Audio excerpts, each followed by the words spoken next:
Hello guys, welcome back to our channel Rhino Reactions. तो कैसे हो आप सब? आई होप आप सब अच्छे होंगे और आप सबकी ब्लेसिंग से हम लोग भी अच्छे हैं। तो मैं अनुपमा और मैं अनुपम। तो आज हम लोग रिएक्शन करने वाले हैं इंडिया चाइना में जो वार हुआ था, अभी जो कुछ दिन पहले जो लड़ाई हुआ था इंडिया चाइना सैनिकों के बीच में, उस पर यूएनएससी ने बहुत बड़ा फैसला लिया है जिससे चाइना का वीटो पावर भी जा सकती है। इसी पर आज हम लोग रिएक्शन करने वाले हैं। तो गाइज, अगर आप लोग हमारे चैनल पर नए हो तो प्लीज़ हमारे चैनल को सब्सक्राइब कर दो। साथ में जो बेल आइकन है ना, उसको भी प्रेस कर दो ताकि जब भी हमारी कोई वीडियो जाए ना, उसकी नोटिफिकेशन सबसे पहले आप तक पहुंचे। हमारे वीडियो को लाइक करो, शेयर करो, एक प्यारा सा कमेंट करो और बने रहिए हमारे साथ वीडियो में। आप भी देखिए। वीडियो के बाद आप लोगों से फिर बातें करते हैं। तो चलिए वीडियो स्टार्ट करते हैं। उसके बाद इसके बाद बताते हैं कि वीडियो में क्या है क्या नहीं है। आप लोग भी बताइए क्या है क्या नहीं, हमारे से गलती हो जाए तो। चलिए let's start the video now.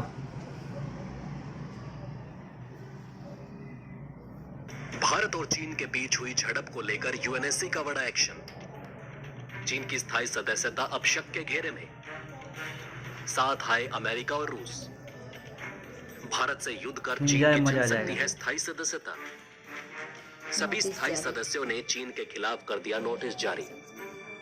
अब भारत सभी स्थायी सदस्यों का हो गया है, पहले नहीं अब हो गया। जी हाँ दोस्तों, जैसा कि आप सभी जानते हैं कि वर्तमान में संयुक्त राष्ट्र संघ के स्थायी सदस्यों को लेकर भारत की जो मांग है उसको अब एक दिशा मिलने लगी है। क्योंकि दोस्तों अब केवल भारत ही नहीं बल्कि विश्व के सभी देशों ने ये मान लिया है कि भारत एक इकलौता ऐसा देश है जिसमें है जो एक वर्ल्ड लीडर में होने चाहिए। और दोस्तों ये बात केवल रूस और अमेरिका ही नहीं कह रहे बल्कि विश्व के सभी देशों ने हाल ही में हुए संयुक्त राष्ट्र संघ में अपने बयानों में साफ कह दिया है कि भारत जैसा देश का होना संयुक्त राष्ट्र संघ में बहुत जरूरी है। जी हाँ दोस्तों, कल ही संयुक्त राष्ट्र संघ में सभी देशों ने अपना अपना भाषण देकर संयुक्त राष्ट्र सुरक्षा परिषद की मीटिंग का समापन किया।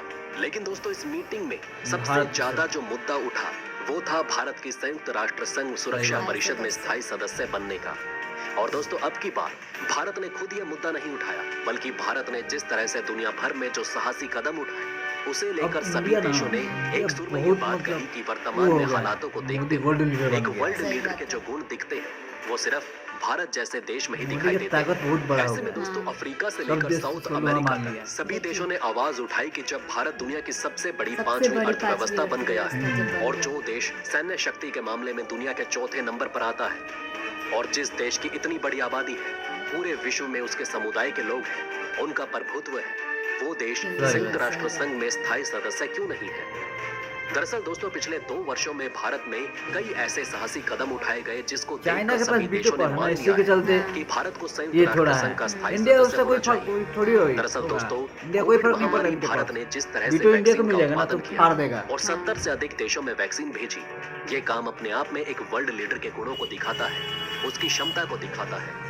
और इसके अलावा हाल ही में भारत को स्थायी सदस्य बनाने का सबसे बड़ा कारण है जिस तरह हाल ही में प्रधानमंत्री नरेंद्र मोदी ने शंघाई सहयोग संगठन में पुतिन जैसे एक वर्ल्ड के सबसे बड़े ताकतवर लीडर के सामने बात कह दी थी कि ये समय युद्ध का नहीं है।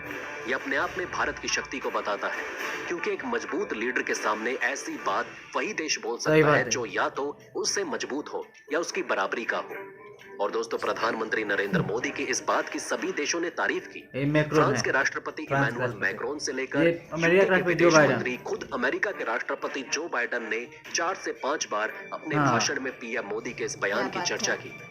और दोस्तों अपने बयान में चर्चा करते हुए फ्रांस के राष्ट्रपति से लेकर ब्रिटेन के प्रधानमंत्री और जो बाइडेन ने संयुक्त राष्ट्र संघ में अपने बयान में ये तक कह दिया कि भारत वो सारी गुणवत्ता लेकर आता है जो एक स्थायी सदस्य में होनी चाहिए और ऐसे में हम स्थायी सदस्य के रूप में भारत का पुरजोर समर्थन करते हैं। वहीं दोस्तों भारत जिसने आर्थिक संकट में रूस की भरपूर मदद की और साथ के साथ भारत रूस के रिश्तों को कभी भी बिगड़ने नहीं दिया, इस बात को तवज्जो देते हुए रूस भी भारत के साथ आ गया और रूस ने भी संयुक्त राष्ट्र संघ में अपना बयान देते हुए कहा कि भारत का संयुक्त राष्ट्र संघ में स्थायी सदस्य बनना बहुत आवश्यक है।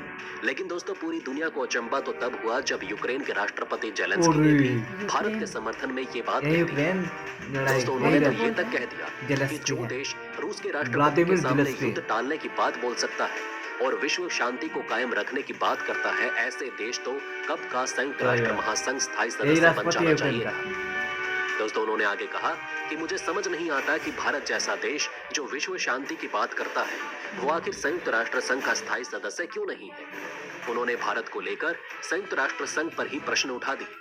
वहीं दोस्तों सबसे बड़ा समर्थन तो मैक्सिको से निकल कर आया, जहां पर मैक्सिको के प्रधानमंत्री पहले ही ये बात कह चुके थे कि अगर पूरी दुनिया में शांति लानी है तो उसमें भारत बहुत जरूरी है। पीएम मोदी का होना पूरा बहुत दुनिया लोहा मान गया है ना ये। और दोस्तों इसके साथ ही सारे अफ्रीकी देशों में तो भारत के इंडिया स्थायी इंडिया सदस्य हो गया। बनाने का समर्थन किया गया और एशियान से लेकर साउथ एशिया के सभी देश, पाकिस्तान और चीन को छोड़कर सभी देशों ने भारत के स्थायी सदस्य बनने का समर्थन किया है।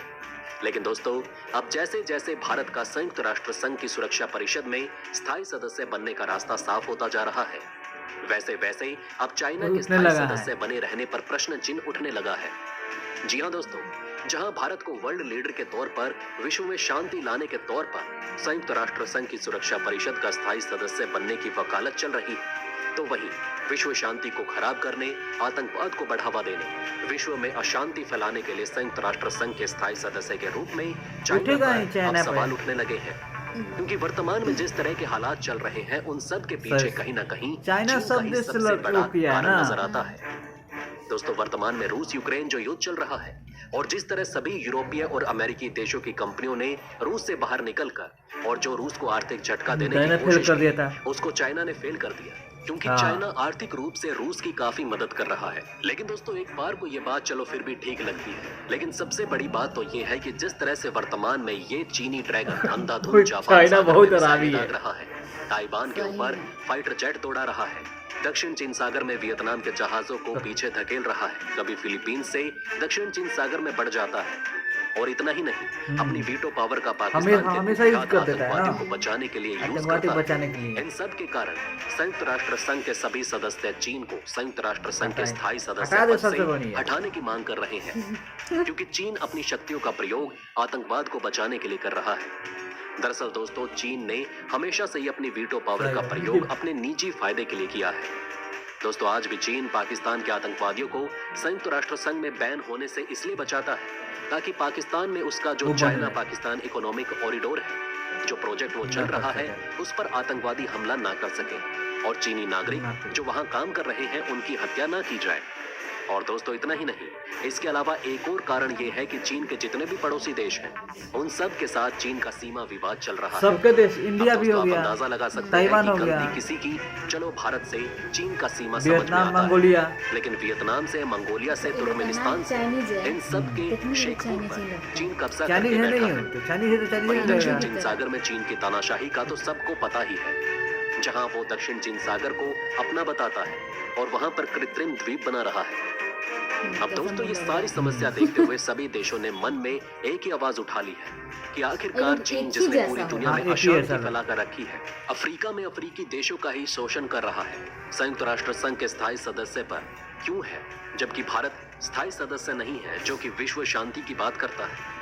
अब दोस्तों ऐसे में एक नया सुझाव निकल कर आ रहा है, जहां ये बताया जा रहा है कि संयुक्त राष्ट्र संघ में सदस्य की तो संख्या पहले जितनी ही रहेगी, लेकिन इस बीच रूस या चीन में से कोई एक सदस्य हटाया जा सकता है। हालांकि दोस्तों रूस का तो इस समय हटना थोड़ा कठिन है, क्योंकि अगर रूस को हटाया जाता है तो सभी देश ये समझेंगे कि अमेरिका ने अपनी दुश्मनी निकाली, लेकिन अगर चीन को हटाया जाता है तो कोई भी देश ज्यादा इस पर अचंभा नहीं करेगा, क्योंकि आतंकवाद को प्रोत्साहन देने वाले चीन के खिलाफ कई देश पहले से ही खड़े हैं।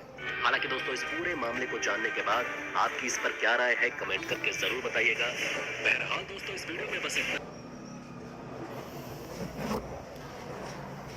तो गाइस अभी हम लोग देख रहे थे चाइना का, मतलब चाइना इंडिया में जो हुआ था उसी पर मतलब वीडियो बनाया गया था कि इसका वीटो, चाइना का वीटो पावर भी छीना जा सकता है। वही यूएनसी में बात हुआ है और इंडिया और पीएम मोदी को बेस्ट लीडर घोषित कर दिया गया है। बेस्ट लीडर जो कि मतलब सबसे ताकतवर नेता का लिस्ट पे पीएम मोदी का नाम 1 नंबर पर आजकल आ रहा है। सो तो हमारा इंडिया कितना डेवलप किया है इस मैटर में। सही बात। इंडिया का जो विदेश नीति है ना, सबसे जबरदस्त विदेश नीति है इंडिया का आज को, जब से मोदी आया है गवर्नमेंट में। इसलिए तो बोला गया है कि इसमें बिना मोदी के कुछ पॉसिबल नहीं, इसमें मोदी को होना चाहिए। नहीं, और इंडिया गवर्नमेंट में मतलब केंद्र सरकार मतलब सेंट्रल गवर्नमेंट में मोदी को होना जरूरी है। हाँ सेंट्रल गवर्नमेंट में मोदी ही चाहिए। और स्टेट में कोई दिक्कत नहीं है दूसरा, लेकिन सेंट्रल में मोदी अच्छा है। वही वाला बात है, मोदी है तो मुमकिन है। आज इंडिया कहाँ से कहाँ है, सब देश डरते हैं इससे, यहाँ तक अमेरिका भी डरते हैं, सब देश इससे डरते हैं। टक्कर कोई नहीं लेना चाहता है। जिसके साथ एक खड़ा हो जाता है ना, इंडिया आजकल जिसके साथ एक खड़ा हो जा रहा है, समझ लो वो देश बहुत आगे तक है। बहुत आगे तक है, सही बात है।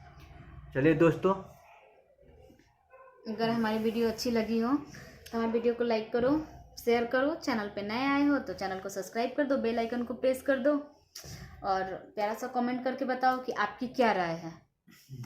तो मिलते हैं नेक्स्ट वीडियो में, तब तक के लिए हंसते रहिए, मुस्कुराते रहिए, सेफ रहिए। Bye bye. तब तक के लिए जय हिंद। जय हिंद।